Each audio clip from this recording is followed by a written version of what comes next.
Y la campaña pasada ya salimos con nuevos híbridos con tolerancias a distintos herbicidas, dado que, bueno, en varias zonas del país tenemos, bueno, complicaciones muy importantes con lo que es malezas, y estamos utilizando en los cultivos anteriores a lo que es colza, bueno, bastantes herbicidas e ingredientes activos que después nos complican en la siembra del cultivo de colza, por lo cual empezamos a trabajar con híbridos a distintas tolerancias. El año pasado apareció Nucid Ceres IMI, que es tolerante a imidazolinona, también empezamos con lo que es Trophic, que es tolerante a atracina, y este año salimos con un nuevo híbrido que tiene las dos tolerancias, tanto para imidazolinona como tolerancia a atracina. Eso a nosotros nos permite dos cuestiones. Primero, cuando venimos de ciertos cultivos que se utilizan imidazolinonas, como puede ser acá en el sudeste girasol, que se usa mucho clearsol, bueno, tenemos la tranquilidad de que el híbrido no va a tener inconveniente por la fitotoxicidad del herbicida previo. Y después tenemos alternativas también para aplicaciones de lo que son triacinas en estos nuevos híbridos que estamos sacando al mercado. Un poco quería comentarles por qué les digo de esta adaptabilidad de los distintos híbridos y por qué podemos sembrar estos híbridos en las distintas zonas del país. Otra, Enrique, por favor. Este es un ensayo que hicimos con la Universidad de Buenos Aires, con la FAUBA. Leo comentó el tema de cronocanola y bueno, ese sistema de cronocanola lo realiza la Universidad de Buenos Aires y lo que hicimos fue probar en distintas fechas de siembra cómo es el comportamiento de los distintos híbridos que hoy tenemos para, para poder sembrar en todo el país. Lo que hicimos fue, lo que hizo en realidad la FAUBA y que trabajamos en conjunto, fue sembrar en distintas fechas de siembra, desde el 7 de abril al 13 de agosto, para ver cómo era el comportamiento de esos híbridos y cómo se desarrollaban tanto en la parte vegetativa como en la parte reproductiva y cuál era el rendimiento potencial de esos híbridos de acuerdo a la fecha de siembra. Un poco lo que venía hablando Leo de toda la parte ecofisiológica del cultivo. Otra.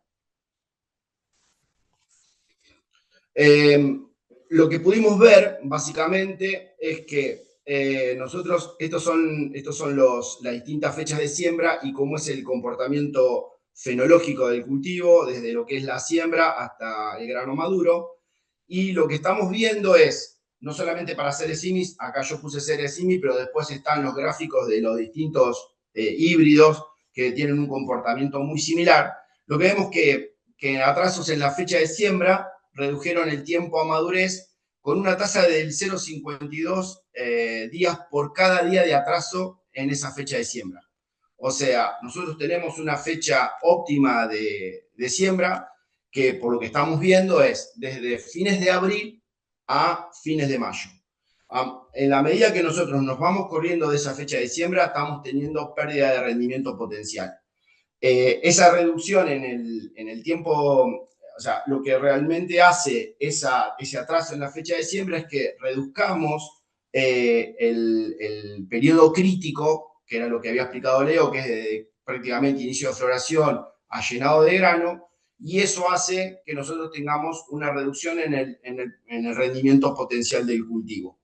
La etapa entre la emergencia y el estado de roseta, que sería la primera etapa o la de desarrollo vegetativo, es de forma parabólica. Primero se alarga en las primeras fechas de siembra, pero después prácticamente cuando llegamos a partir de junio se mantiene estable y lo que más fluctúa, si se quiere, es la parte de el periodo crítico del cultivo.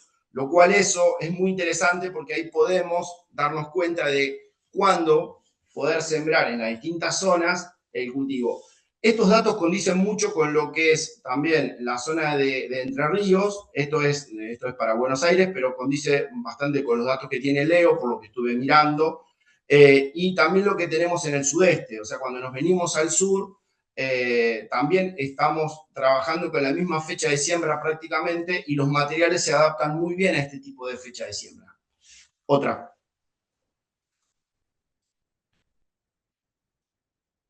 Esto es los mismos cuadros para los distintos híbridos. Fíjense, nosotros arrancamos de Diamond, que es el ciclo más corto, después seguimos con Ceresimi, que fue lo que mostré primero, después tenemos Griffon, que es la tolerante a tracina y a imidazolinona, Trophic y Nuvola 300. Eso está de acuerdo al ciclo de cada cultivo. Para que se den una idea, entre Diamond y la más tardía que nuestra, que sería Nuola, aproximadamente en una fecha de siembra normal, tienen a cosecha una diferencia entre 10 y 15 días aproximadamente. Lo cual eso, si bien hay un efecto marcado de ciclo, bueno, también nos permite jugar un poco con la fecha de siembra. Si nosotros queremos sembrar temprano, como si fueran, estamos pensando fines de abril, iríamos con una Nuvola 300 o una Ceresimi, y después, en la medida que se nos va pasando el momento de la fecha de siembra o se nos va atrasando, bueno, podemos empezar a jugar ya con los ciclos, y Diamond también sería una alternativa para cuando vamos a fechas de siembras tardías. Otra, Quique.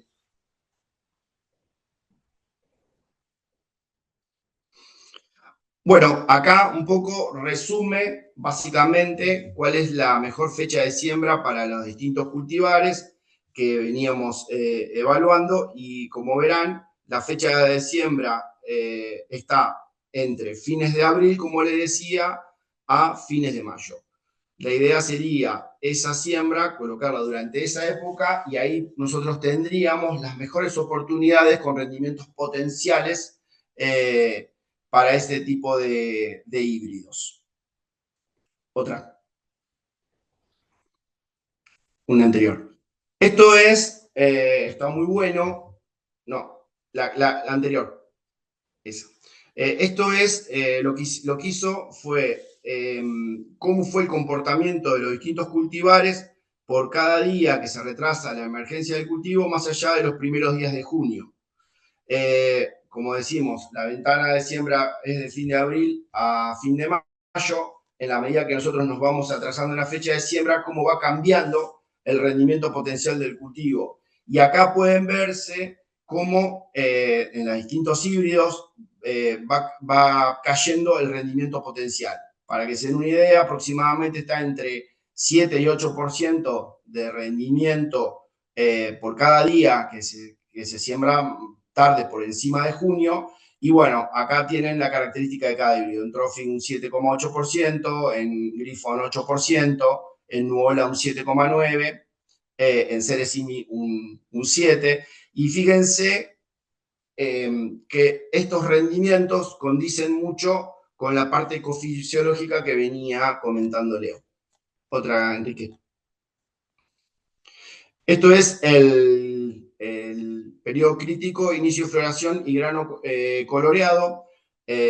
Como vemos, es que en siembras tardías el rendimiento mostró el rendimiento mostró una asociación positiva en el incremento de la duración del periodo crítico. Básicamente, cuando nosotros sembramos en mayo, lo que logramos es tener eso que decía Leo, de entre aproximadamente 40 50 días de periodo crítico. Eso hace que tengamos la posibilidad de poder fijar, si viene muy bien el cultivo, obviamente bien nutrido y con buenas condiciones climáticas, fijar una gran cantidad de silicuas y obviamente granos, y eso hace que tengamos un rendimiento potencial del cultivo excelente. Duraciones mayores del periodo críticos van asociados con fechas de siembras muy tempranas, pero cuando nos vamos muy temprano, por ejemplo, 15 de abril o como figuraba ahí en las primeras fechas de siembra, no siempre podemos ver ese rendimiento potencial del cultivo, y eso también puede estar dado por heladas en floración que pueden afectarnos en cierta forma el rendimiento potencial del cultivo. Otra. Esto es el comportamiento del rendimiento de los cultivares. Básicamente lo que pudimos ver acá es que el rendimiento del cultivo está dado más por el número de granos fijados por el cultivo que el peso de los granos.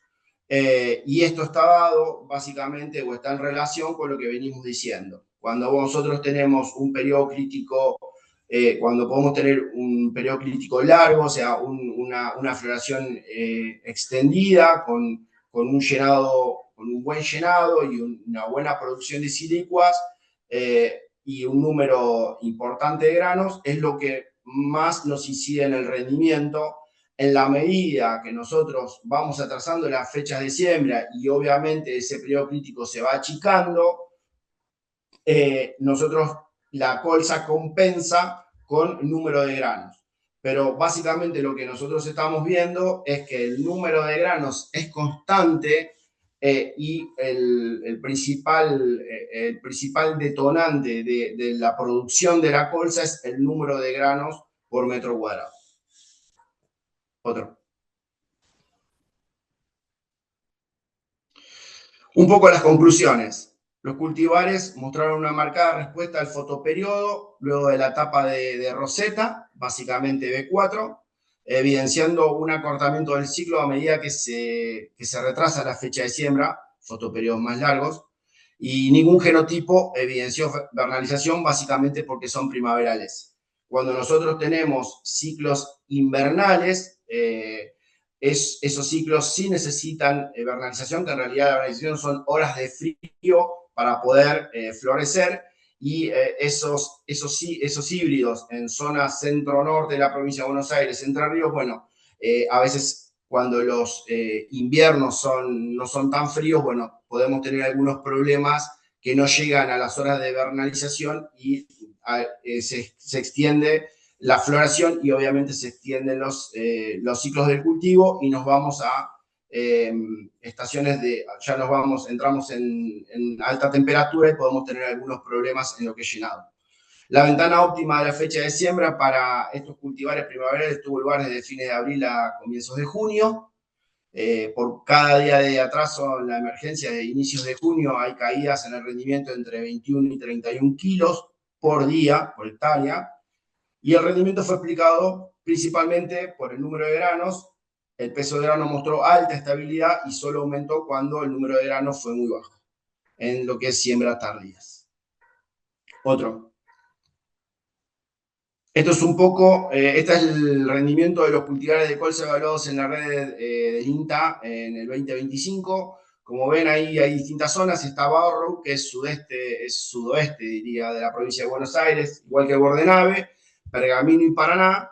Acá lo que vemos es la estabilidad que tienen los híbridos de rendimiento y bueno, cómo realmente están funcionando bien tanto en la zona norte como en la zona sur.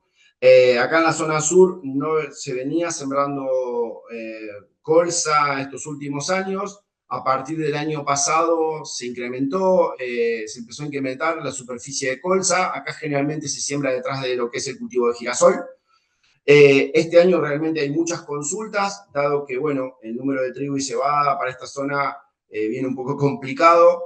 Y bueno, tener la posibilidad de tener la colza como un cultivo alternativo realmente es muy importante e interesante en esta zona, dado que acá estamos también cosechándolo en 15 de noviembre aproximadamente y nos permite sembrar un maíz o una soja. Así que, bueno, realmente es interesante este tipo de cultivos porque nos permite sembrar en las distintas zonas. Otro. Seguimos para darle celeridad con la parte de Carlos, que va a hablar de márgenes y de comercialización. Así que, Carlos, todo tuyo.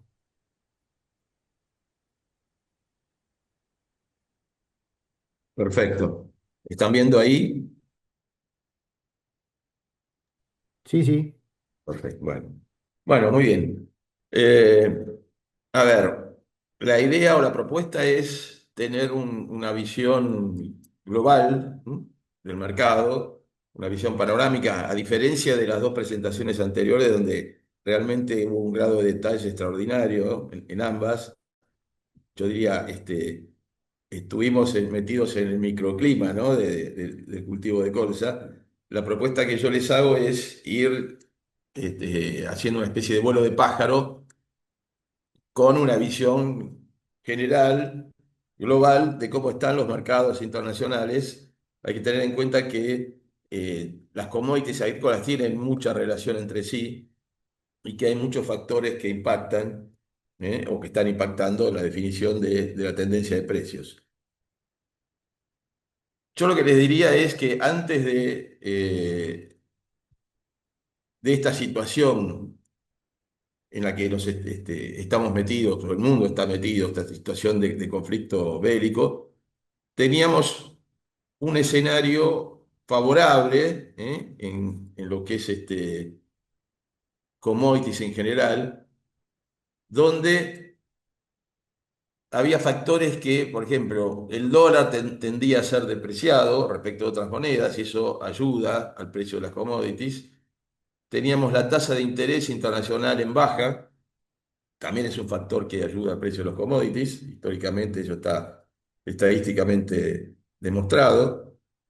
Eh, y los fondos que operan en los mercados, sobre todo el mercado de Chicago, en una posición de aumentar sus compras, su posición comprada, lo cual también estaba generando una tendencia alcista en los principales commodities. Ahora, esto se quebró últimamente por justamente la inestabilidad geopolítica que generó el conflicto. Y bueno, ahora tenemos que seguir un poco las consecuencias, ¿no? Una vez que esto se aclare un poquito más. De hecho, lo que sabemos es que hay un impacto muy fuerte en el precio del petróleo. Ustedes preguntarán, bueno, ¿y por qué no se habla de esto y por qué no se habla del precio del petróleo? Bueno, ahora vamos a ver cómo hay una relación bastante cercana entre el precio del petróleo y las commodities agrícolas, y especialmente los aceites vegetales, donde podemos incluir a la colza, obviamente. Como todos sabemos, hay un conflicto en desarrollo con una amenaza de interrupción o una interrupción real de lo que es el flujo de petróleo al mercado internacional a través del Estrecho de Hormuz, donde pasa por lo menos el 20% del petróleo que se comercializa en el mundo. Y esto ha generado una suba importante, en el precio del petróleo en las últimas semanas. También el tema del gas. Esa zona produce y exporta alrededor del 20% del gas a nivel mundial, y el 30%, o algunos dicen un poco más, de la urea sale de esa zona. Todo este comercio está hoy amenazado, por el conflicto, y esto ha determinado, como les decía, un aumento sustancial de los precios de estos productos. Ahí tenemos. A la derecha podemos ver la variación del dólar respecto, este es el dólar índice. El dólar índice es un índice que relaciona el dólar con una canasta de monedas. El dólar venía perdiendo valor contra esta canasta de monedas, lo cual es un factor favorable, ¿m? Para la demanda. Sin embargo, a partir del conflicto, el dólar empezó a recuperar valor, es decir, que empieza a tener un factor que frena de alguna manera la suba de los precios de las commodities.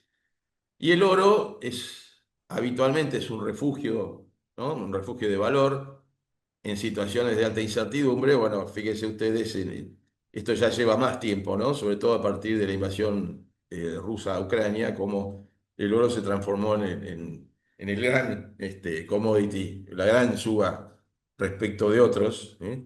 A ver, voy a retroceder un poquito. Fíjense ustedes acá a la izquierda, y en ese gráfico ustedes ven el año 2000 base 100, está graficado el precio del oro en la línea superior, y en la línea inferior están las distintas commodities. Fíjense cómo venían más o menos siguiendo una tendencia similar hasta hasta el conflicto de Rusia y Ucrania, donde el oro se despega fuertemente del resto. ¿M? Y podemos decir que hoy en día las commodities agrícolas están un poco atrasadas en términos de precios relativos contra el oro o contra incluso las acciones en el mercado financiero. Y esto tiene que ver también con la alta incertidumbre geopolítica que generan estos conflictos a nivel mundial. Bueno, les decía que los fertilizantes, la urea en este caso, tal vez el que más nos interesa, muy afectado también por el conflicto.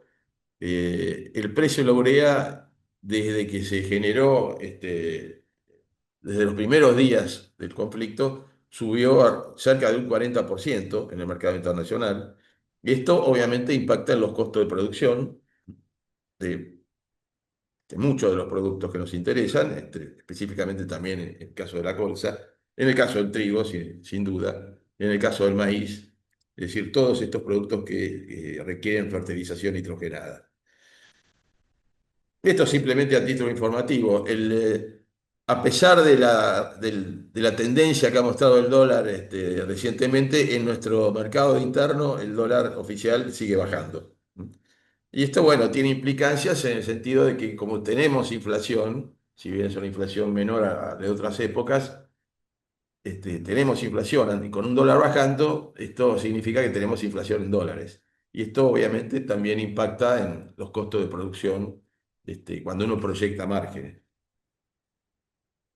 Bueno, hasta acá un poquito, como les decía, un abuelo de pájaro, una visión global de cómo están siendo impactados los mercados por esta situación que vivimos desde hace unas semanas. Más allá de que el contexto general, como yo les decía, venía siendo favorable en términos de un dólar que se depreciaba y de una tasa de interés que iba a la baja y los fondos de inversión en Chicago, sobre todo, entrando a los mercados de commodities. Ahora les quiero traer rápidamente una visión sobre el clima,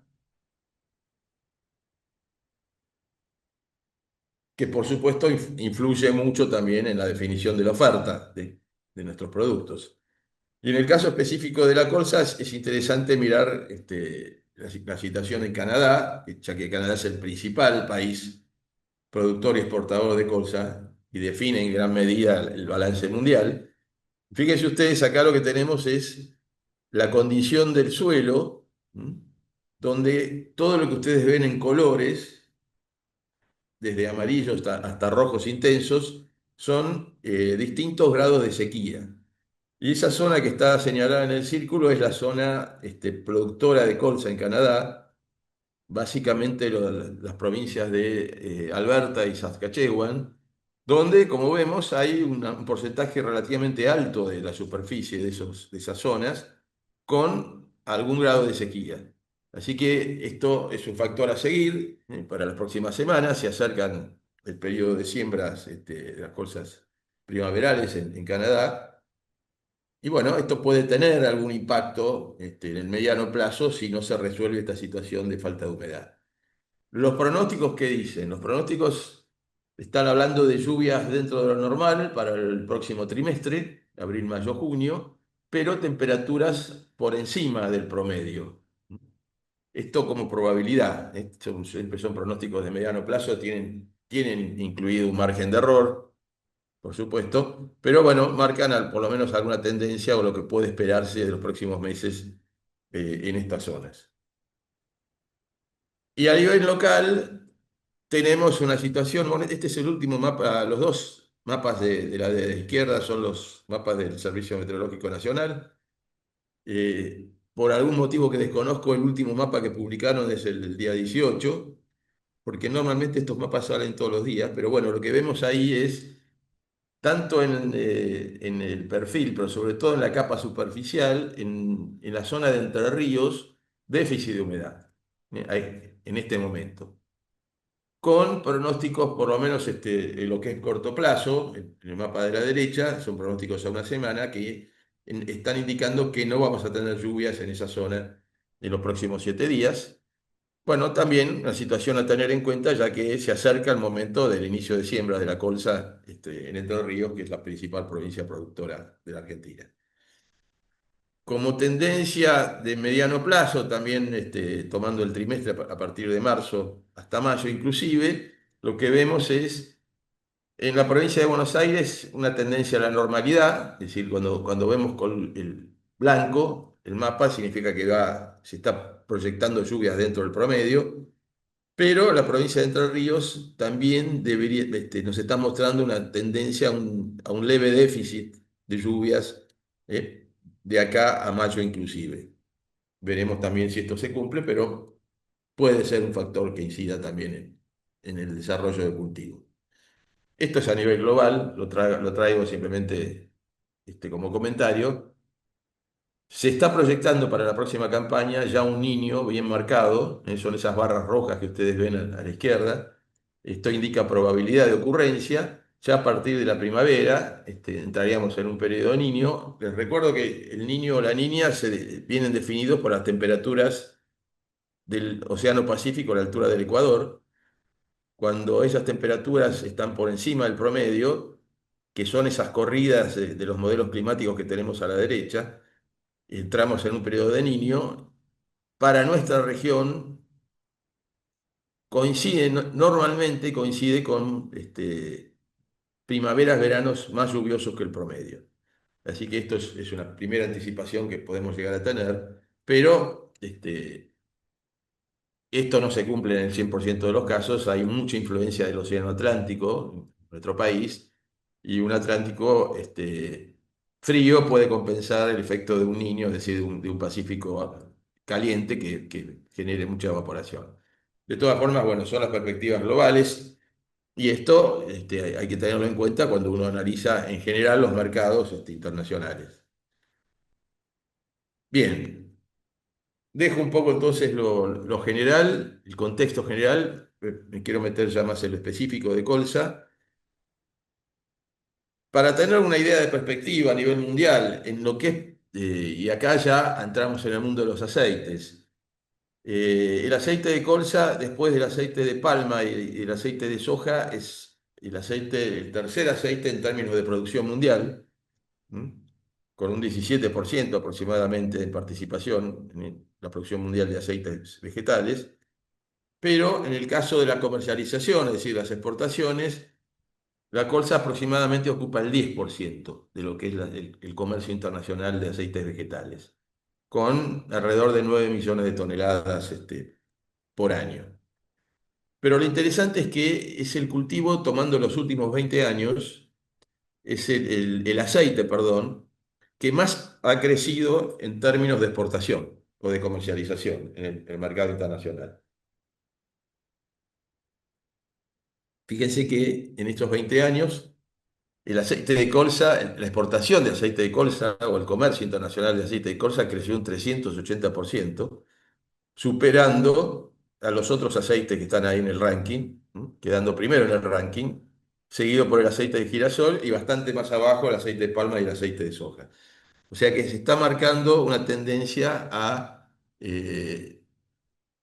mayor protagonismo en las exportaciones internacionales de aceite del aceite derivado de la colza. ¿Por qué miramos los aceites? Y sería otra de las preguntas que ustedes podrían hacerse, porque hay bastante interrelación entre los distintos aceites, ya que entre los aceites vegetales existe lo que se llama sustitución. ¿Y esto qué significa? Esto es cuando alguno de los aceites se pone muy caro en el mercado, suele haber un efecto de sustitución por otros aceites. En el caso de la colza, el que más se sustituye con colza es el aceite de girasol. Esto se los comento porque es importante tenerlo en cuenta, pero si tenemos una mirada global del mundo de los aceites, lo que vemos, y estos son datos de USDA, publicados ahora en el mes de marzo, que hay un crecimiento sostenido en la producción de aceites vegetales, pero también hay un crecimiento sostenido en el consumo. Y ese crecimiento del consumo lo que está provocando es que no haya una recuperación de los stocks mundiales o de la relación stock-consumo, sobre todo, que es el indicador que seguimos más, porque tiene una relación bastante cercana con la tendencia de precios. Es decir, la relación stock-consumo de los aceites no crece, precisamente porque más allá de que la producción tiene una tendencia creciente, el consumo también acompaña ese crecimiento de la producción y esto mantiene a los aceites en una situación ajustada, relativamente ajustada en términos de oferta y demanda en el plano internacional.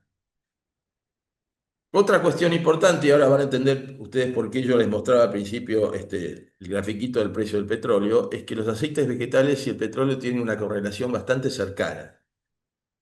Y esto tiene que ver en buena medida con el uso de aceites vegetales para producir biodiesel, es decir, el mundo de los biocombustibles, que obviamente su precio se relaciona con el precio del petróleo. Esta es una serie de los últimos años donde podemos ver cómo la línea azul es el petróleo, en las otras líneas tenemos los distintos aceites, como siguen una tendencia bastante parecida. ¿Mm? Así que el aumento del precio del petróleo que estamos viendo es un factor, hoy es un factor alcista para los aceites vegetales y eso se está dando en el mercado internacional. Bien, vamos a ver un poco los números proyectados de colza y de aceite de colza en el plano mundial. Esto es simplemente un resumen del informe de Luzda mensual, en este caso la colza. Yo lo que les he señalado ahí, empezando por la columna de la izquierda, ustedes ven algunos países señalados, es la producción. Esos son los principales países productores. Fíjense que la India, que produce alrededor de 12 millones de toneladas, está con un color distinto porque la India sería un país neutro en el mercado internacional. No exporta ni importa colza. A diferencia de, por ejemplo, Australia y Canadá, que están en el círculo negro, que son grandes exportadores de colza, por eso lo tenemos señalado después en la columna de exportaciones, mientras que China y la Unión Europea, que son grandes productores, pero son importadores, no les alcanza su producción para cubrir su consumo, su demanda interna, son importadores. Así que estos son los principales países con sus características particulares en cuanto a cómo participan en el mercado internacional.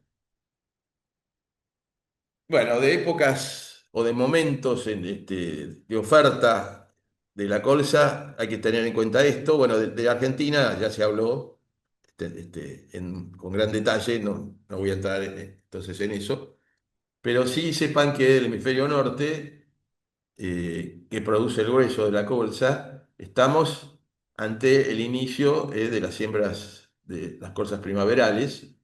Así que son momentos ya donde, como les decía yo antes, hay que empezar a poner atención en la evolución climática y cómo pueden verse afectados los cultivos a partir de ahora, a partir de abril, mayo en adelante, en cuanto al potencial productivo, justamente en relación a cómo evoluciona el clima. Así que como vemos hay distintos momentos en el año de aparición de la cosecha en el mercado internacional, pero básicamente se concentra sobre todo a partir del hemisferio norte ahora en los meses cercanos, a partir de mayo, lo que son las colzas invernales, pero fundamentalmente agosto, septiembre son los meses de aparición de la producción primaveral, que es la más importante.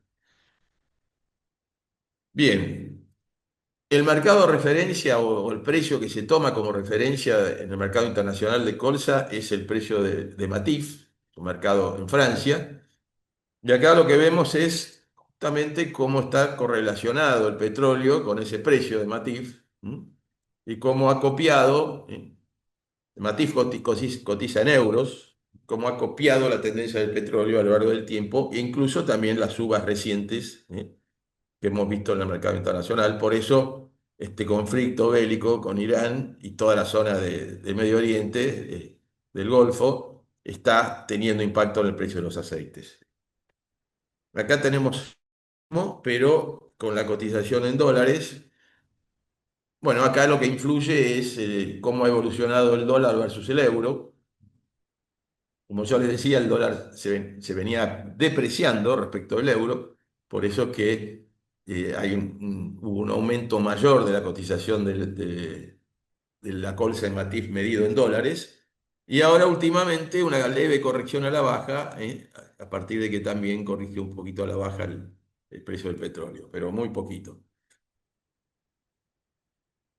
estos son una serie de años con la cotización tanto en euros como en dólares, siempre en el mercado de Matif. La línea roja que ustedes ven es la que corresponde a esta campaña, sería el febrero del 2027, que es la referencia actual. Bueno, fíjense que estamos sacando la campaña 22-23, es decir, la cotización febrero 23, que tuvo un pico de precios, consecuencia, por un lado, de la guerra Rusia-Ucrania y por otro lado, de alguna situación climática que se dio en países productores, en Europa, en Canadá. Sacando ese año, que fue excepcional, hoy estamos con las cotizaciones más altas de estos últimos 5 años. Acá hay la línea punteada, es el promedio de los últimos 6 años. Bueno, hoy la cotización en Matif, tanto en euros como en dólares, está por encima de esos promedios. Así que tenemos un buen precio internacional de la colza.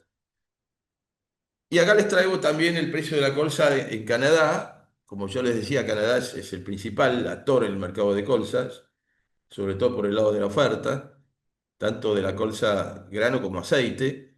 Y fíjense que el precio de la colza en Canadá ha tenido esa evolución muy favorable durante el 2026, lo cual hace prever, ya hay algunas estimaciones que están hablando de que posiblemente tengamos un leve aumento de área de siembra en Canadá en esta campaña que se inicia próximamente. Así que bueno, como vemos, los mercados internacionales vienen siendo favorecidos, por un lado, por una situación estructural de los commodities, de oferta y demanda de los aceites, pero además, con esta suba del precio del petróleo también han tenido un impulso adicional. Cosa que debería ser aprovechada, no sabemos cuánto puede durar esto, pero si se llega a dar una corrección a la baja al precio del petróleo, posiblemente veamos una situación similar en el caso de los aceites.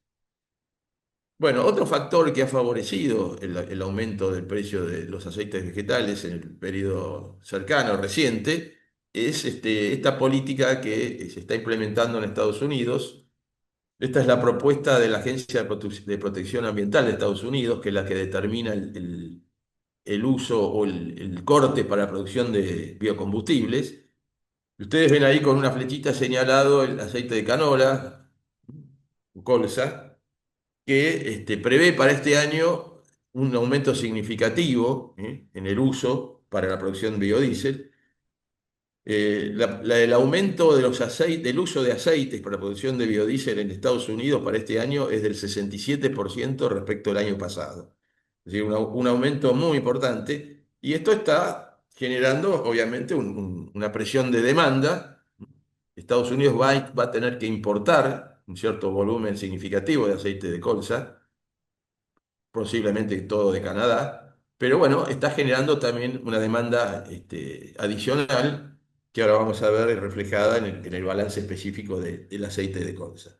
Así que acá tenemos otro factor en el mercado internacional, en este caso en Estados Unidos específicamente, que está favoreciendo la suba reciente del precio de los aceites. Esto ha impactado también el aceite de soja, por ejemplo, en Chicago, favorablemente.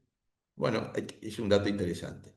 Y acá tenemos el precio de los aceites en su conjunto, que como yo les decía, por ese efecto de sustitución que hay, normalmente se mueven en paralelo, con ciertas variaciones, obviamente, en cada caso particular, pero normalmente se mueven en paralelo. Y en la línea negra que ustedes ven ahí está representado el aceite de palma, que es el más comercializado a nivel global y que hoy tiene un precio muy alto en términos relativos a los otros aceites, y esto también les está poniendo un piso, diría yo, elevado al precio de los aceites vegetales, porque justamente lo que está generando ese precio tan alto del aceite de palma es que haya sustitución por otros aceites, por ejemplo, el aceite de colza, por ejemplo, el aceite de soja. ¿eh? Esto se está dando en China, donde se está sustituyendo parte de las importaciones de aceite de palma por otros aceites, y entre ellos entra el aceite de colza. Así que el alto precio del aceite de palma, que tiene que ver con una situación particular del mercado de aceite de palma, de la oferta de aceite de palma, está actuando también favorablemente en cuanto a sostener el precio de los aceites en el mercado internacional. Bueno, nos metemos en el aceite de colza. Acá lo que se ve en cada barra que ustedes pueden ver en este gráfico es campaña tras campaña cómo fue la producción de aceite de colza a nivel mundial. Y en las barras de la derecha, que están sin color, son mes a mes qué proyección hizo el USDA para esta campaña 25-26, ¿eh?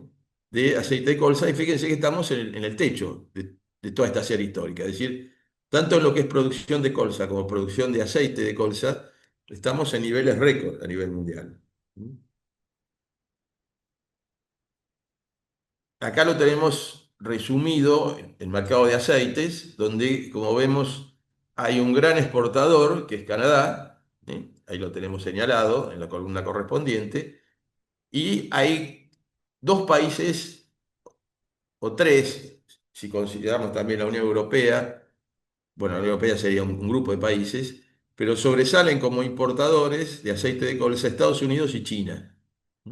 Y la Unión Europea, ocasionalmente, en función de su producción propia, importa más o importa menos. Pero los dos grandes protagonistas del mercado de importación de aceite de colza son, como les decía, Estados Unidos y China, que de alguna manera determinan la demanda.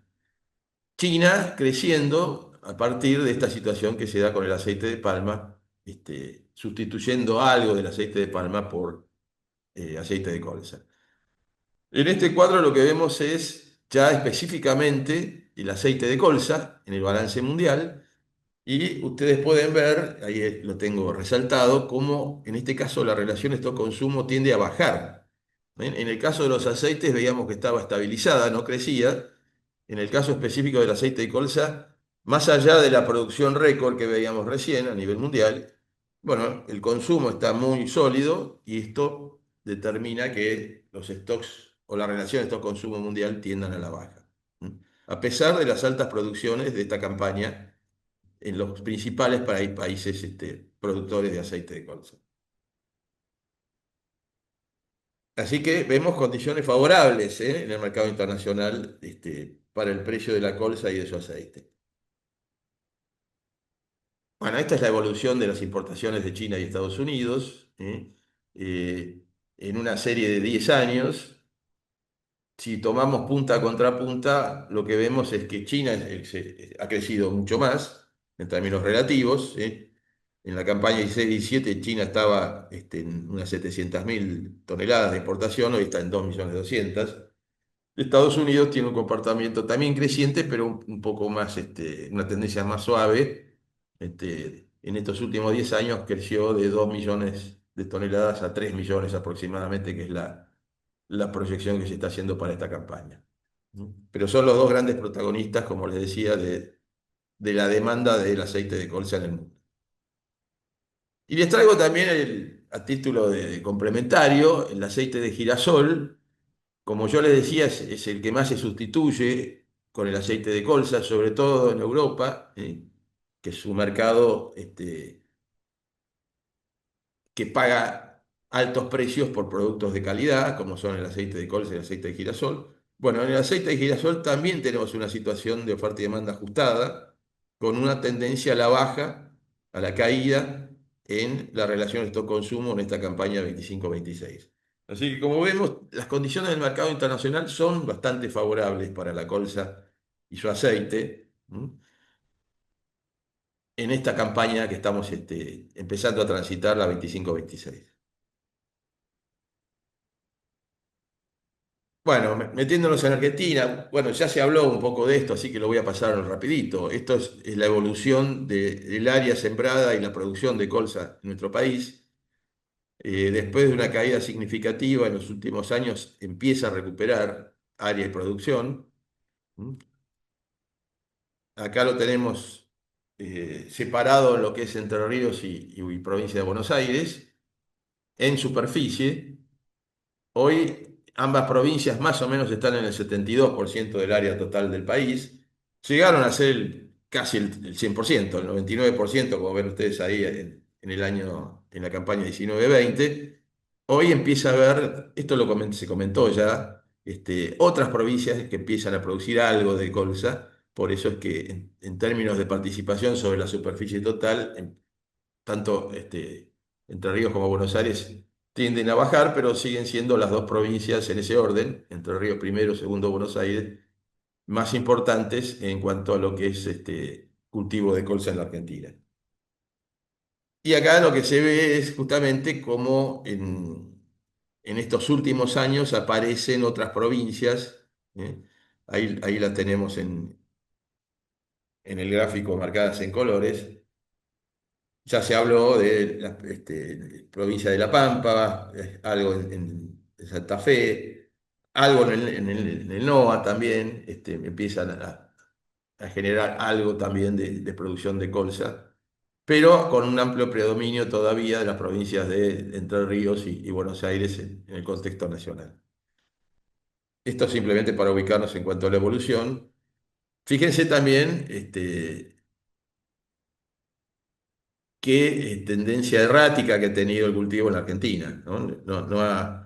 Había llegado a un pico de producción, eh, luego se cayó. Bueno, los motivos son diversos, no es el objetivo de esta reunión analizarlos, pero lo importante es ver que en los últimos años la tendencia vuelve a ser creciente, se dan condiciones favorables para el cultivo y empieza a generar el interés de los productores a empezar a probar, o los que ya probaron empezar a crecer un poquito más todavía en lo que es el cultivo de colza, que es como alternativa de cultivo de invierno, es un cultivo interesante realmente.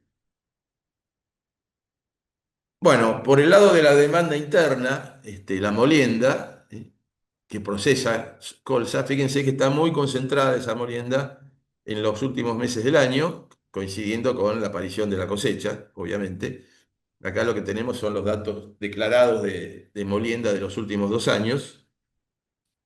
Bueno, es la estacionalidad de la demanda también en el mercado local. Y para finalizar ya, me animé a proyectar márgenes comparados entre trigo y colza para Entre Ríos. Acá, bueno, la información la he tomado fundamentalmente de algunos productores con los cuales trabajamos en nuestros grupos empresariales, eh, de los cuales he tomado datos. Esto simplemente es tendencial, esto hay que hacerlo individualmente, cada empresa debe tener su propio margen proyectado, pero es a título de referencia. Yo lo que he tomado acá es el rinde para trigo, para Entre Ríos, de 4.000 kilos y 1.700 kilos para colza. Por lo que veíamos antes en las presentaciones, bueno, hay un potencial de rinde en colza mucho más alto que esto, pero les diría que es un promedio provincial lo que he intentado tomar aquí. El precio, en el caso del trigo, viene dado por el mercado a término, la posición enero, es decir, la campaña próxima, enero del 2027, y en colza lo que se toma como referencia es el mercado de Matif, febrero 2027, en dólares, menos 80. Y eso está dando, en este momento, lo que ustedes ven ahí, $488 por tonelada es el precio actual. Puede variar día tras día, pero es más o menos el precio actual que se está ofreciendo para esta nueva campaña. Bueno, a partir de ahí, con esta estructura que ustedes ven acá, del margen bruto y margen neto, llegamos a lo que sería la rentabilidad comparada, donde se puede ver que el cultivo de colza hoy proyecta una rentabilidad superior al trigo en Entre Ríos, bajo estas premisas que les acabo de comentar, eh, lo cual, bueno, hace que también deba ser visto con interés por los productores, ya que tenemos un mercado prometedor, en el caso de la colza, sobre todo si logramos superar este umbral de los 17 quintales por hectárea, de los 1.700 kilos, donde ahí sí rápidamente la cosa se aleja todavía más en términos de rentabilidad respecto del trigo. Bueno, como conclusiones de todo lo charlado, hablando del mercado mundial, vemos que hay una tendencia sostenida con lo que es el crecimiento del consumo de los aceites vegetales, que el aumento de la producción por ahora no llega a compensar. Esto se viene dando en los últimos años, por lo tanto tenemos balances ajustados en el caso de los aceites. Hay un factor de demanda que está jugando bastante, que es el tema del uso de los aceites vegetales para producir biocombustibles, ¿eh? El biodiesel en este caso. Esto viene también en tendencia creciente. Veíamos el caso de Estados Unidos para esta nueva campaña. Y el caso del petróleo, con la coyuntura actual que tenemos de suba derivada del conflicto bélico, también le agrega un ingrediente alcista al precio de los aceites vegetales. En el caso específico del aceite de colza, vimos cómo ha sido el que más ha crecido en términos de comercialización en el mercado mundial en los últimos 20 años, una tendencia interesante que ayuda también. Esto viene motorizado porque empieza a verse el aceite de colza como un aceite no solamente eh, apto para lo que es consumo humano, es un aceite de alta calidad. Los mercados mercados que no eran tan tradicionales empiezan a demandar aceite de colza. eh, Factor favorable, obviamente, para este producto. Vimos cómo el precio del aceite de girasol se relaciona bastante con la tendencia del precio del aceite de girasol con el aceite de colza, y hoy tenemos un mercado de girasol muy firme. Es otro de los factores que está colaborando con un buen precio de la colza y de su aceite en el mercado internacional. A nivel mundial, ya pensando en el nuevo ciclo para este año, se está viendo que el área mundial podría mantenerse o crecer levemente. Veremos con este impulso adicional que está dando la suba del precio del petróleo, si se da un crecimiento efectivo, sobre todo en el caso de Canadá. Veíamos que los precios del mercado canadiense son muy atractivos para los productores. Así que bueno, habrá que seguir. Todo lo que tiene que ver con el clima, obviamente, es el factor, es un factor clave para seguir. Y yendo a lo local, proyectando resultados, hoy, en este modelo que yo les presenté, que apunta básicamente a rindes promedio en la zona de Entre Ríos y un modelo tecnológico entre mediano y alto, fue un poquito el objetivo de ese modelo. Bueno, tenemos que la colza, en lo que es resultados proyectados, hoy tiene una ventaja respecto del trigo. Así que bueno, acá sería entonces la presentación que yo les traje. Quedo ahora a Buenísimo. disposición para las preguntas que existan, si es que las hay. Así que muchas Bueno, gracias. Carlos, muchísimas gracias. Gracias, Leo. Gracias, Mariano. Gracias a todos por estar en la charla. Empezamos con las preguntas. Yo las fui tratando de acomodar, son muchísimas. Las fui tratando de acomodar eh, por cada disertante. Empezamos con Leo. Leo, ¿tenés datos de colza con girasol de antecesor y también girasol de segunda detrás de colza? Como antecesor de girasol, sí hay información, no tanta, pero hay información. Los cuidados que habría que tener es respecto a qué herbicidas se utilizaron en ese girasol. La mayoría de los girasoles hoy en día son CL o CL Plus, y eso indica que probablemente se hayan aplicado herbicidas del grupo de las imidazolinonas durante el ciclo de girasol. Esos herbicidas son residuales, y a los cultivares convencionales de colza, esa residualidad, sobre todo en años secos o muy frescos, pueden generarle algún inconveniente. Entonces, en ese tipo de antecesor, uno debería tener la precaución de sembrar un cultivar de tipo IMI o CL. Y respecto hay que también prestar atención porque en ambientes donde es frecuente la aparición de Sclerotinia sclerotiorum como un patógeno potencial en el cultivo de girasol, es una enfermedad que podrían tener en común con el cultivo de colza y entonces no sería desde ese punto de vista el mejor antecesor. Sobre todo si hubo antecedentes de problemas con esclerotinia. En lo que es el centro norte de la región pampeana, generalmente esclerotinia no es un problema muy serio ni en soja, ni en girasol, pero sí en el sudeste de Buenos Aires es algo relativamente frecuente y en ese caso no sería el mejor antecesor. Bien. Le paso, aprovecho esta misma pregunta y le paso el juego a Mariano. ¿Qué podés decir, ya que tenemos muchos lotes sembrados con girasol, que no ha llovido lo suficiente quizá para quitar la residualidad del Clearsol y qué tenemos nosotros para ofrecer?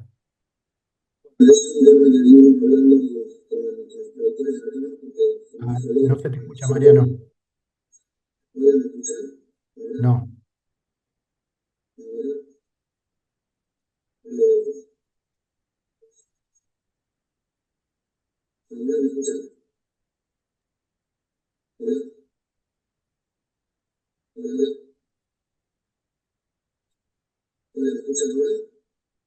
se te escucha muy mal.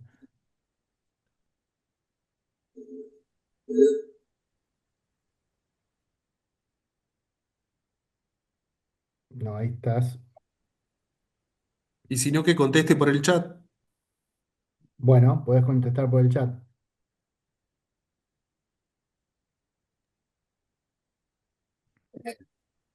Pasa que es difícil. Ahí sí, Mariano, ahí sí. Ahora se te arregló. Bien, bien. No, le decía que en esta zona la mayoría de los lotes de colza van detrás de los lotes de girasol.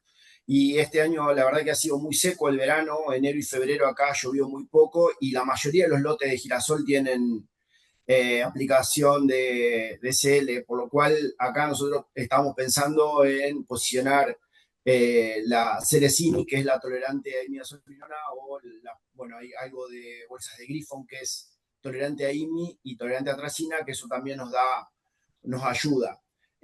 Básicamente acá nosotros con la soja llegamos tarde para la siembra de colza, por lo cual se posiciona más que nada sobre girasol. Y si bien obviamente acá es una zona donde la esclerotinia puede llegar a afectar por año, por un otoño húmedo, realmente los híbridos nuevos de girasol realmente tienen muy buena tolerancia a esclerotinia y no estamos viendo mayores problemas en los lotes de girasol en la zona con esclerotinia, lo cual eso también nos deja un poco tranquilo. De hecho, la mayoría de los lotes del año pasado se sembraron detrás de girasol y no hubo mayores problemas en los lotes de colza detrás de girasol.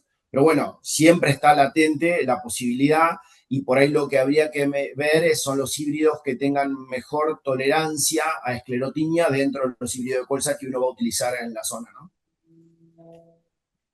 Bien. Sigo.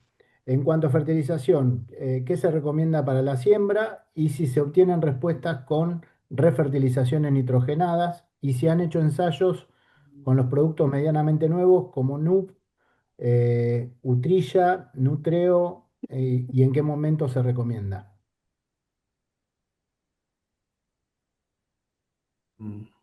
Ahí. Sí. Bueno, básicamente estamos haciendo trabajos. Voy a contestar la parte de la refertilización.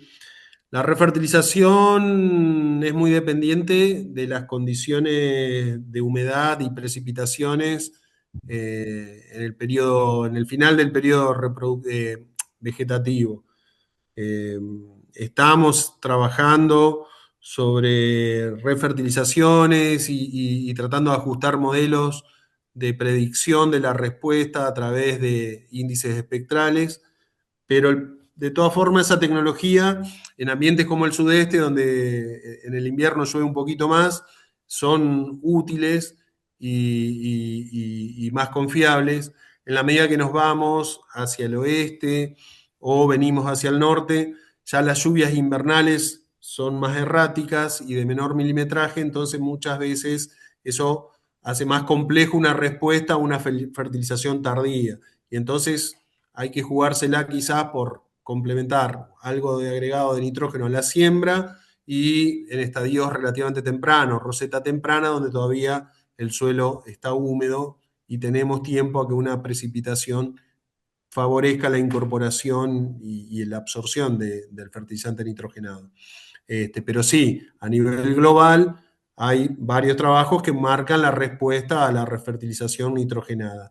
Incluso con el fertilizante azufrado, si uno tiene la posibilidad de que ese fertilizante se incorpore, hay respuestas incluso hasta en prefloración al agregado del nutriente. Pero lo ideal en condiciones donde uno no está tan seguro de la disponibilidad hídrica durante el ciclo del cultivo es realizar aplicaciones relativamente tempranas. Y sobre todo en el azufre, que uno para agregar esos 20, 30 kilos no llega fácilmente por la composición de nutrientes que tienen nuestros fertilizantes nitrogenados, que tienen algo de azufre, lo ideal es ir desde el arranque con un arrancador que además de fósforo y algo de nitrógeno, aporte azufre para ya sumar algunos kilos en la siembra y luego complementar, ya sea con una urea azufrada o con un sol mix en estadio roseta y llegar a esos valores de los que estábamos hablando.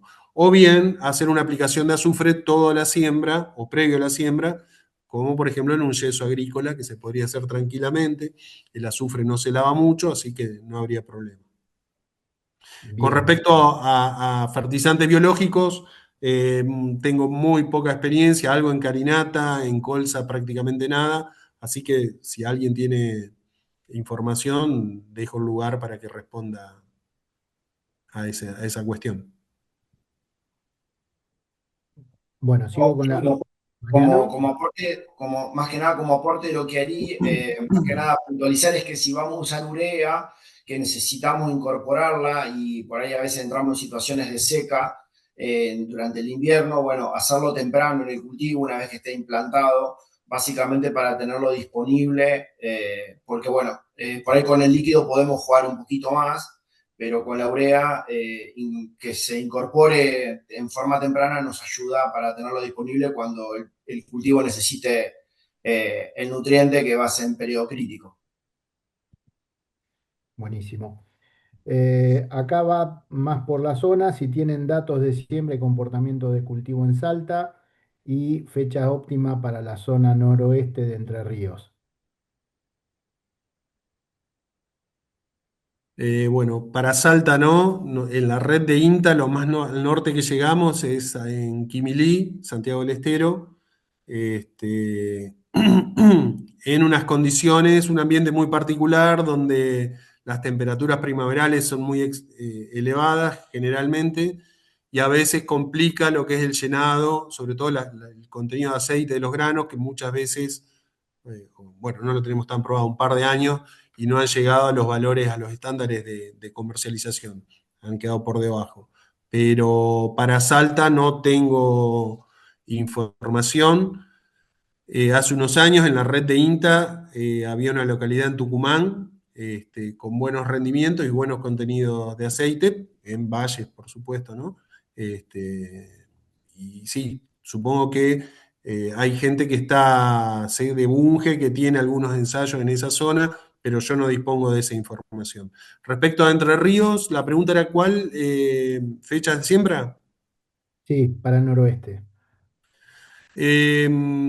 Básicamente es bastante similar a la que se puede considerar para toda la provincia, abril hasta mediados de mayo.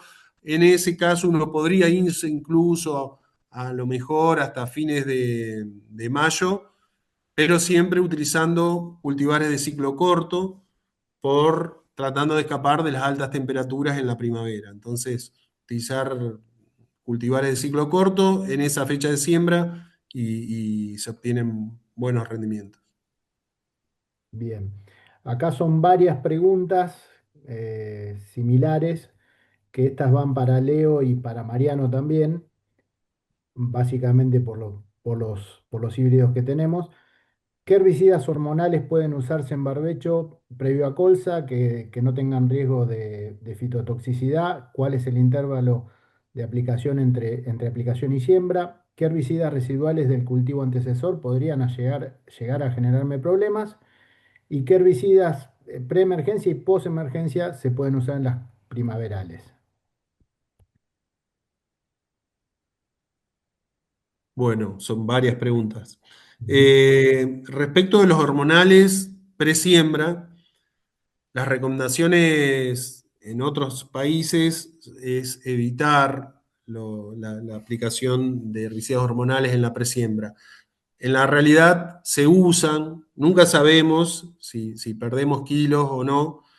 Mi recomendación en general es tratar de separar lo máximo posible esas aplicaciones de herbicidas hormonales de la siembra de colza y tratar de que sean lo menos residuales posible. O sea, prefiero el 2,4-D antes que un piclorán o un dicamba en ese barbecho pre-siembra.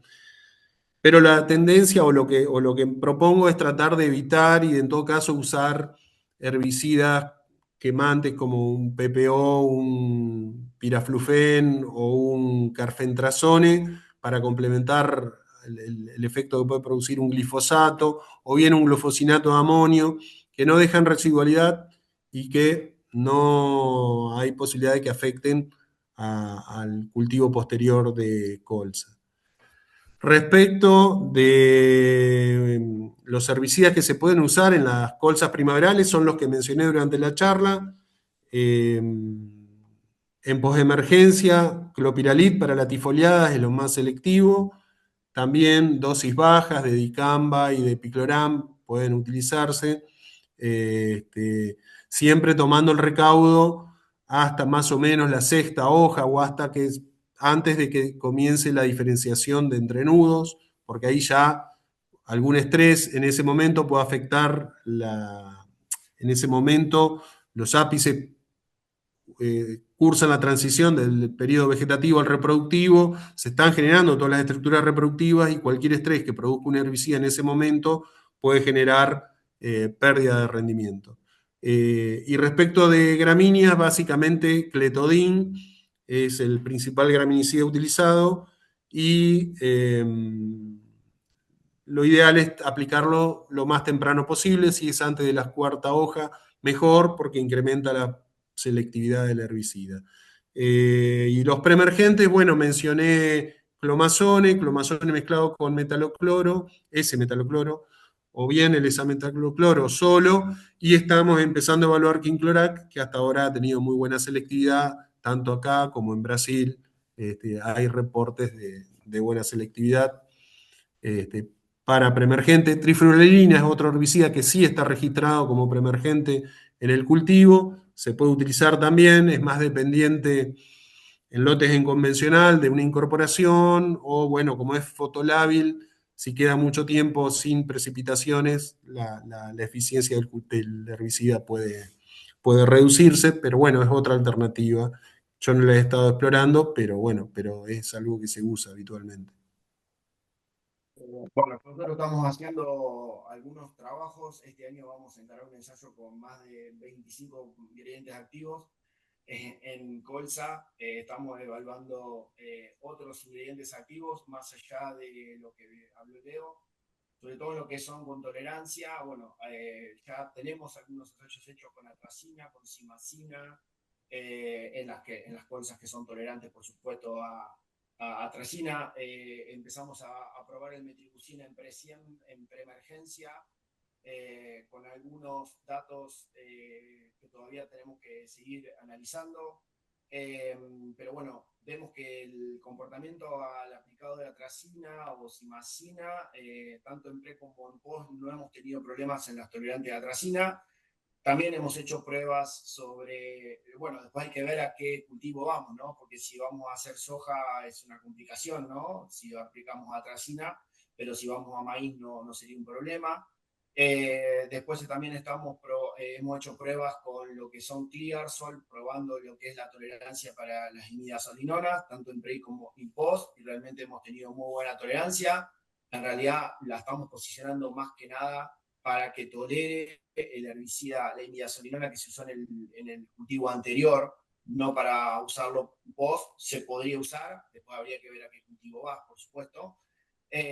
Bueno, y estamos probando algunos otros, bueno, trifluralina ya lo venimos probando y la verdad que nos está dando buenos resultados, clorpiralid también, pero bueno, el control de clorpiralid, como lo dijo Leo, es sobre algunas especies en particular. También estamos probando, vamos a probar este año, ahí se me fue, el Stager, como otro producto también en pre. Y bueno, hay algunos otros que estamos evaluando para ver cómo se comportan los distintos híbridos a esos productos. El problema es que no hay nada, como dijo Leo, no hay nada, hay muy pocos herbicidas que están aprobados para lo que es colza y bueno, tenemos que tener mucho cuidado cuando damos las recomendaciones porque en realidad es más que nada estamos haciendo prácticamente prueba-error en muchos casos. Entonces, realmente a veces nos vienen consultas y se nos pone un poco difícil tener que dar una respuesta porque no hay la cantidad de ensayos suficiente como para poder decidir si va o no va el producto, ¿no? Bien, tiro una más. 100 gramos de Ligate a principios de octubre con 500 milímetros. ¿Puede producir algún efecto? Esas son las preguntas que nos hacen. Es muy difícil. Siempre cuando hablan de residualidad de herbicidas te tiran un dato de milimetraje. Yo no mostré hoy los datos de eso, pero en otras charlas sí los muestro. Efectos carryover, eh, evaluados en condiciones reales, aplicando antes de una soja, cosechando esa soja y sembrando distintos cultivos invernales y viendo qué efectos tienen los distintos residuales sobre esos cultivos. Y a veces uno tiene 2 años con el mismo milimetraje, pero distinta distribución de las lluvias y tiene fitotoxicidades diferentes.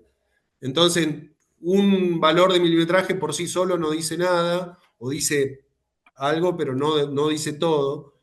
Y entonces tiene que ver con la uniformidad de la distribución de la lluvia durante la estación, con las temperaturas del ambiente donde llovieron esos. Porque no es. Básicamente lo que hay es degradación microbiana en la mayoría de los herbicidas, y eso tiene que ver crecimiento microbiano continuo para degradar esos residuos. Si hubo sequía en un periodo del verano, bueno, la degradación se interrumpió porque disminuyó la población microbiana del suelo y entonces probablemente queden más residuos. Y si la temperatura fue baja, sucede exactamente lo mismo. Entonces, es difícil responder esa pregunta. De todas formas, para colzas, cultivares de colza convencional, un lote con ligate habría que tratar de evitarlo, al menos esa es mi recomendación. En el caso que uno quiere sembrar un cultivar IMI, bueno, a lo mejor ahí Mariano tiene más resultados que permitan tener más certeza. En un cultivar CL, o sea, tenés mucho menos riesgo de fitotoxicidad que en uno convencional, básicamente. Nosotros no probamos Ligate como pre, hemos probado Clear, Sol Pivot, varias IMIDA, pero no Ligate, básicamente. Bien. ¿Qué información productiva existe sobre el cultivo de colza en las zonas Tandil, Tres Arroyos, Rauch, Necochea? ¿Y qué estrategias de manejo estarían recomendando para el control de la bolsa, teniendo en cuenta que es una de las malezas más complejas del sudeste de Buenos Aires? Sí. Bueno, eso es en lo que es zona sur, hemos estado trabajando con la gente de Bunge. La gente de Bunge ha hecho un desarrollo muy importante en la zona con colza. Básicamente en lo que es Nabolsa estamos conviviendo con la Nabolsa, tratamos de hacer un tratamiento con glufosinato temprano, cosa de no dejar ninguna Nabolsa nacida en lo posible. Estamos viendo que con Ramón Chigón hicimos un ensayo y estamos viendo que cuando está chiquita la anabolsa, con atracina también la podemos frenar bastante, pero en realidad estamos conviviendo con la anabolsa. La anabolsa realmente se ha hecho tolerante a un montón de herbicidas, es un problema que en realidad convive en todos los cultivos del sudeste.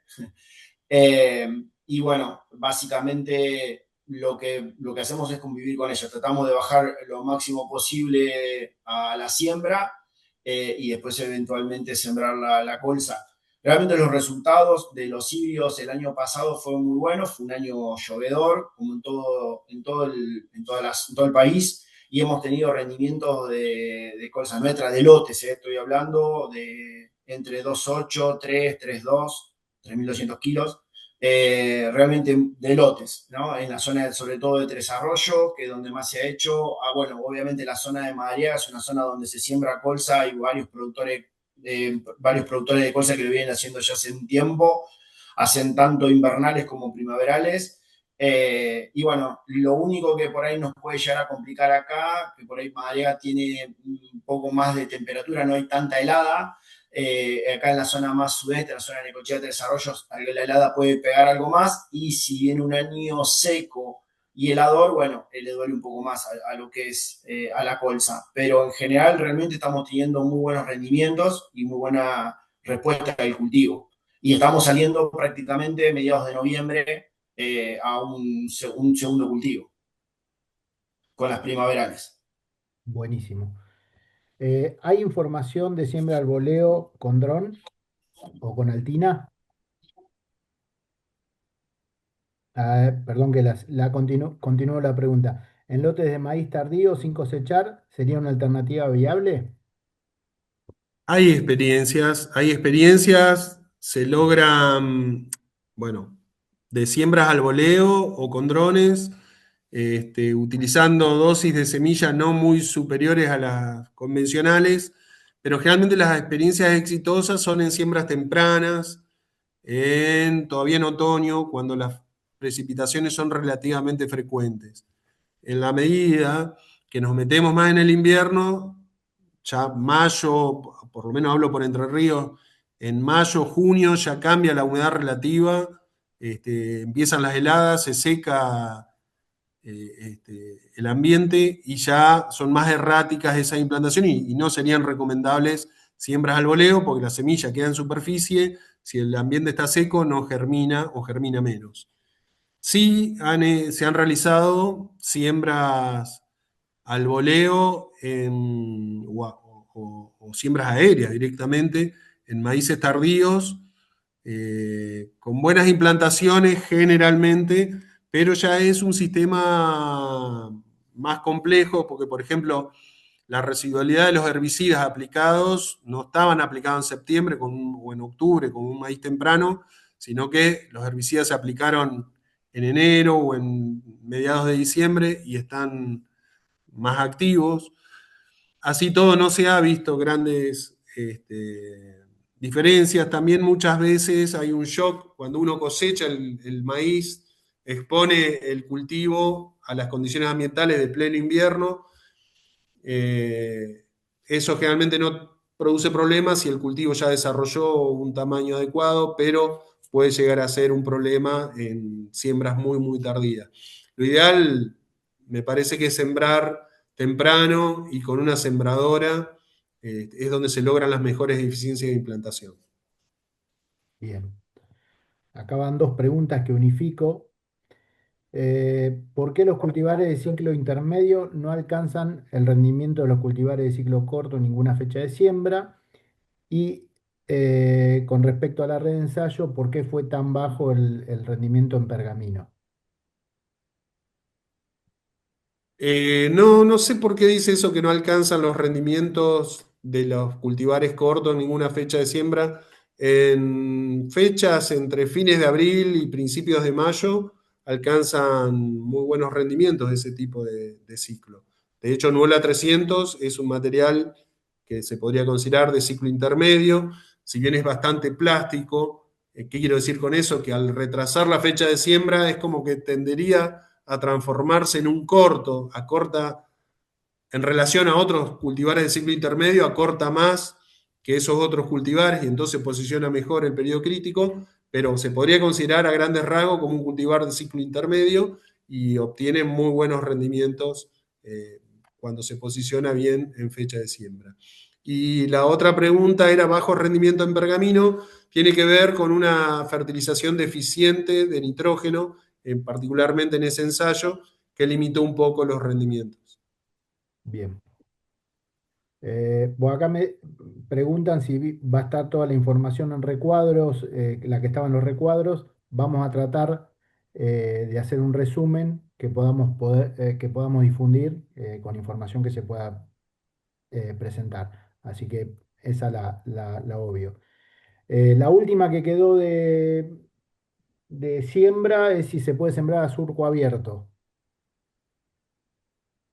Sí, de hecho en otoños muy secos, en algunas oportunidades se ha sembrado a surco abierto, pero no sería lo más recomendable. En general, lo ideal, ¿qué quiero decir surco abierto? Es sin la rueda tapadora, buscando la humedad en profundidad. Eso tiene riesgo por si después ocurren lluvias muy abundantes, que puedan reducir eh, la emergencia de esas plántulas. Lo ideal es sembrar superficial, pero hay productores o técnicos que han realizado experiencias como la que se menciona, sembrar sin las ruedas tapadoras buscando la humedad. Buenísimo. Acá para Mariano, te tiro tres lugares, así unificamos tres preguntas.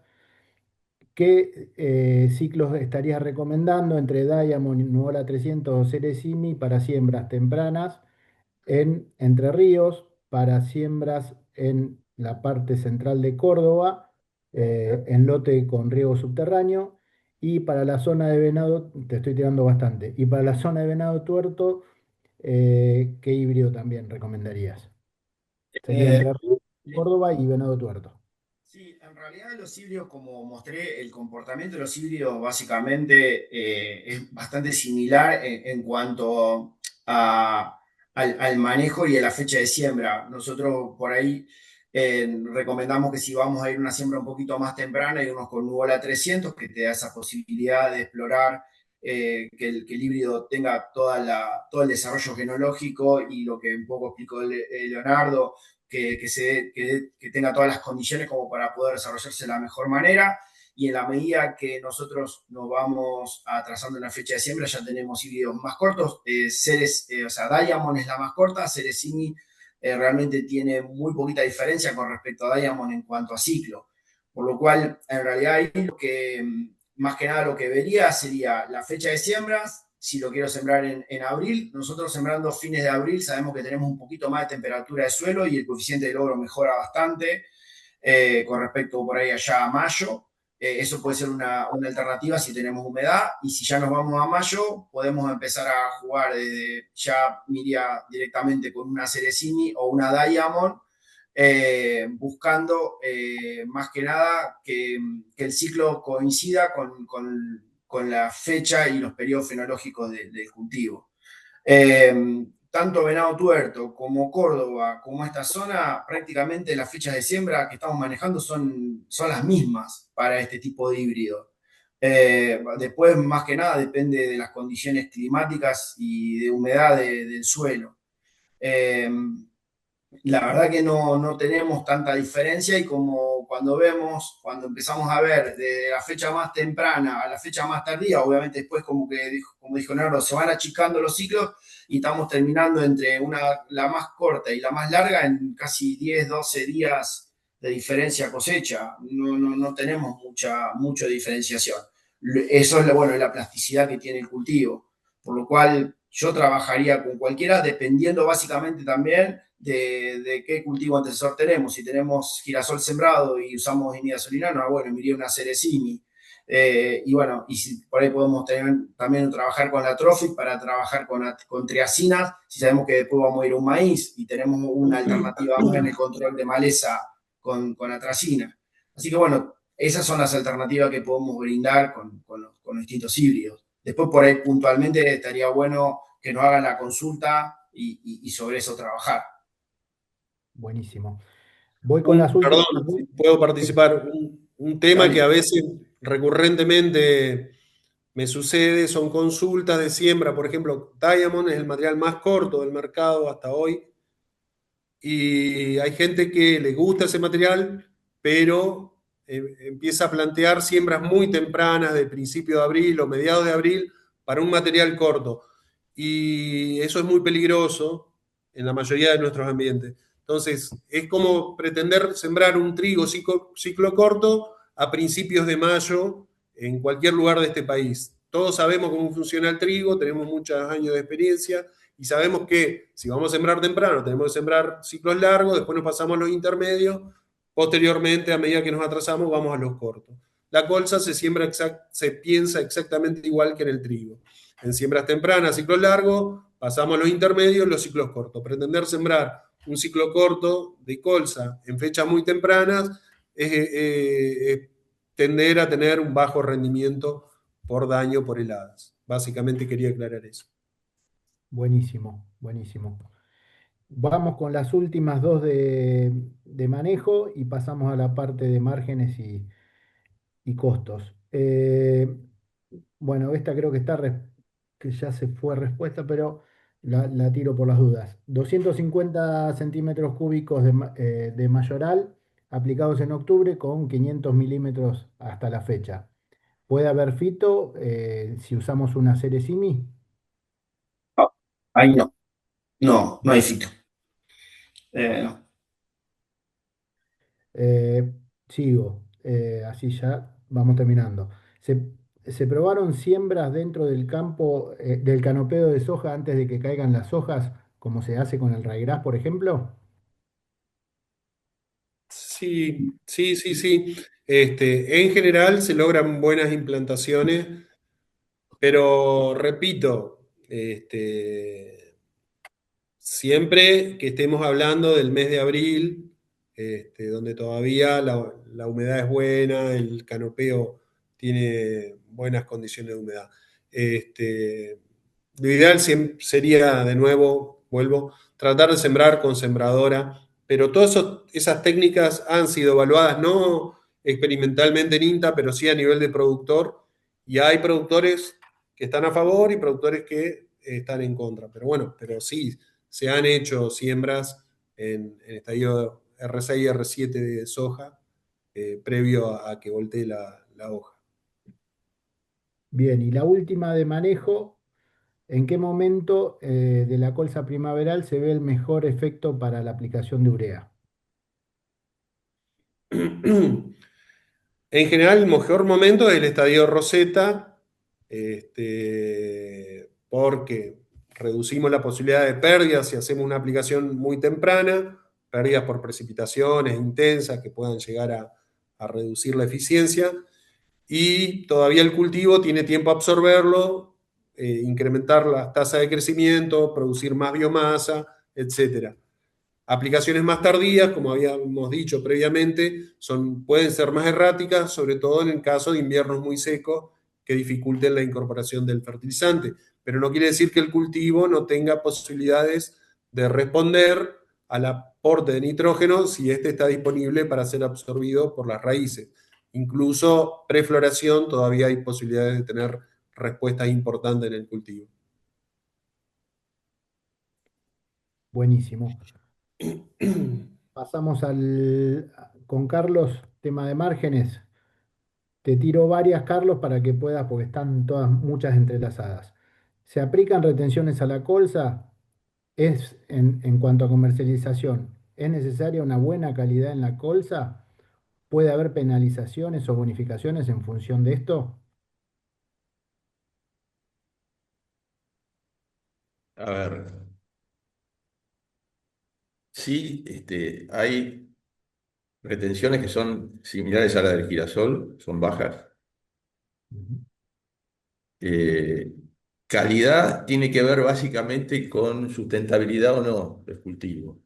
Esto viene dado por una norma de la Unión Europea que, digamos, requiere colza cultivada en lotes que no hayan sido de desmonte. Ese es el concepto de colza sustentable. En el mercado se castiga con un descuento de $30 a las colzas que no puedan certificar ese origen de lotes que no han sido provenientes de desmonte.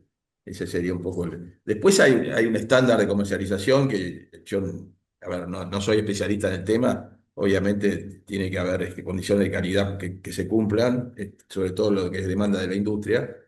pero bueno, está la norma, hay una norma que se estableció en su momento por el SENASA, habrá que consultar esa norma para ver cuáles son los requisitos para entrar dentro del estándar comercial. Buenísimo. Eh, bueno, Carlos, creo que sería la última. Desglosar, repetir el cálculo del margen, desglosando las labores y costo de implantación, si podés, y si tenés el número de qué cantidad de hectáreas se han sembrado el año pasado en la zona sudeste. A ver, son dos preguntas difíciles, porque el desglose, a mí me pasaron esos datos ya armados de un grupo de empresas de Entre Ríos, tendría que consultarlo. Pero a ver, lo importante es que cada uno haga su propio margen. Ese margen que yo les presenté es a título referencial. A mí lo que me interesa es que cada uno haga el ejercicio de proyectar un resultado que después se podrá ir ajustando, obviamente, ¿no? En función de que si el rinde les da o no les da, pero a priori hagan el ejercicio para comparar ambos cultivos. Yo lo hice exclusivamente para la zona de Entre Ríos, lo presenté para Entre Ríos, y evidentemente hoy, en esta campaña por lo menos, la colza está ofreciendo un resultado interesante respecto al trigo. Yo había leído ahí que había alguna pregunta que apareció en el chat que la vi pasar, que no me la estás haciendo ahora, pero me parece importante, que era Falta una, de dónde salía el precio. esa es la que venía.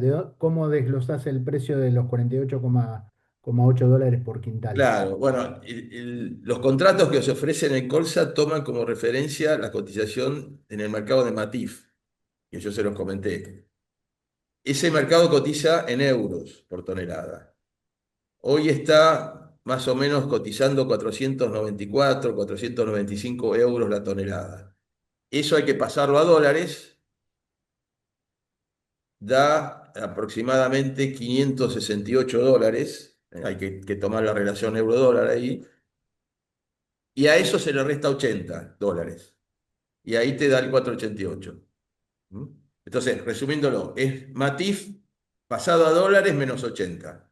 Ese es el Perfecto. precio que se está tomando que es la cotización febrero del 2027, está claro, que es la referencia para los contratos que se hacen en Colsa actualmente. Perfecto, perfecto.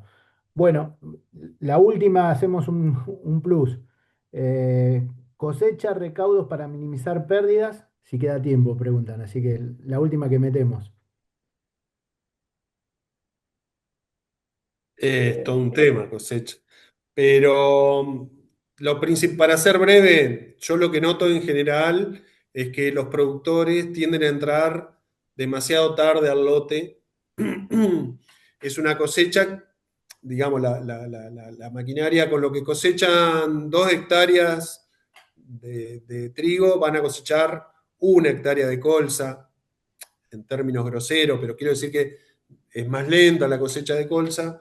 Por suerte no coincide con la época de cosecha de trigo, entonces hay maquinaria disponible, pero lo que noto es que en general hay una tendencia a entrar demasiado tarde, con lo cual si la operación de cosecha de un lote dura 3 días, el último día ya están por debajo de la base de humedad que exige la norma de comercialización y están perdiendo, porque se disparan las pérdidas. Pasar de 15% de humedad a 8 o 10% de humedad, las pérdidas pueden variar de 50 kilos por hectárea a más de 300 kilos por hectárea de semilla. Entonces, es preferible cosechar un poco húmedo, siempre que acuerden con quien les recibe la mercadería que va a estar dentro de la tolerancia de recibo, pagar un poco de secada, pero perder mucho menos kilos por la cola de la máquina, que son pérdidas que no voy a recuperar y que superan el costo de secado. Entonces, arrancar un poquito antes como un consejo